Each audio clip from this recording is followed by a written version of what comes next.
ou l'histoire d'un arbre? Ou l'histoire d'un enfant? Moi, je vais vous raconter l'histoire d'un arbre et d'un enfant, en fait. C'est une histoire d'amour.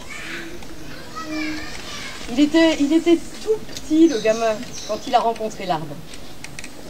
Il était parti faire pipi un peu plus loin du chemin dans la forêt.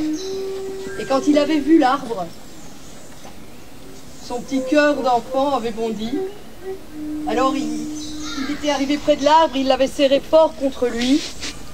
Il avait fermé les yeux. Et à un moment, il ne savait plus si c'était son cœur ou le cœur de l'arbre qui battait. Et depuis ce jour-là, l'arbre et l'enfant sont devenus amis. Quand l'enfant revenait de l'école, il marchait sur le sentier dans la forêt et tous les jours, hop, il prenait le petit détour là et il allait dire bonjour à son arbre. Et il passait du temps avec son arbre.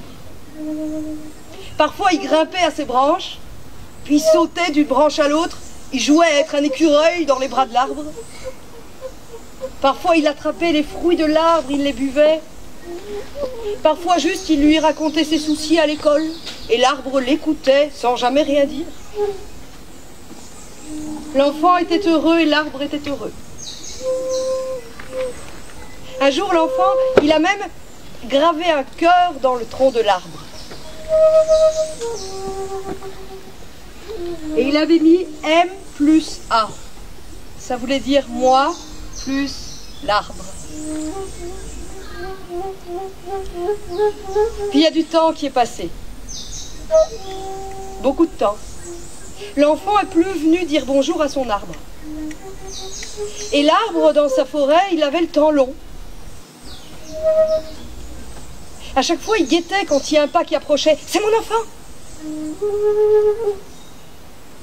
Il est revenu beaucoup plus tard, son enfant. L'arbre était déjà beaucoup plus grand. Le cœur s'était élevé. Et là,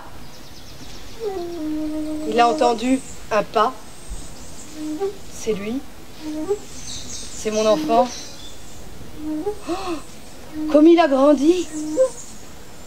C'est vrai qu'il était beaucoup plus grand, son enfant.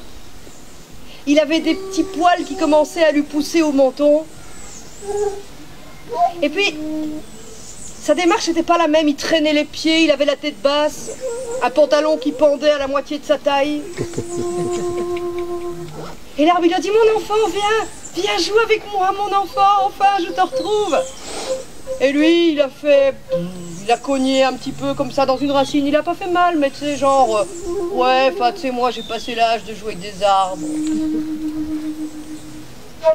L'arbre, il lui a dit, mais qu'est-ce que je peux faire pour toi, mon garçon?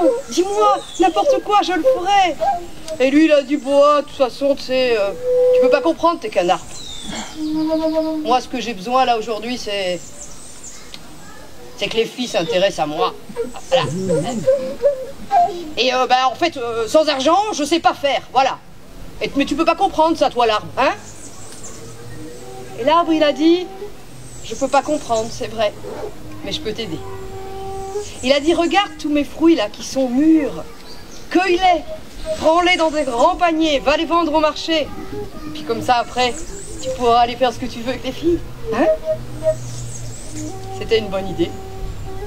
Alors l'enfant, il a cueilli les fruits, il est allé les vendre. Bonjour, je suis Cindy Snessens, une conteuse belge qui a traversé les océans pour arriver ici pour le festival organisé par Virgule, contes et musique dans la cité. Ça fait quelques jours que je suis ici, j'ai l'impression que ça fait des mois. Je vis au paradis.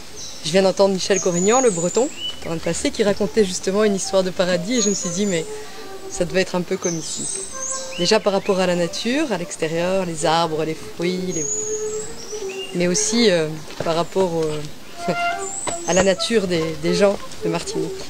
L'accueil que j'ai reçu ici, ça m'émeut et j'ai difficile à mettre des mots là-dessus.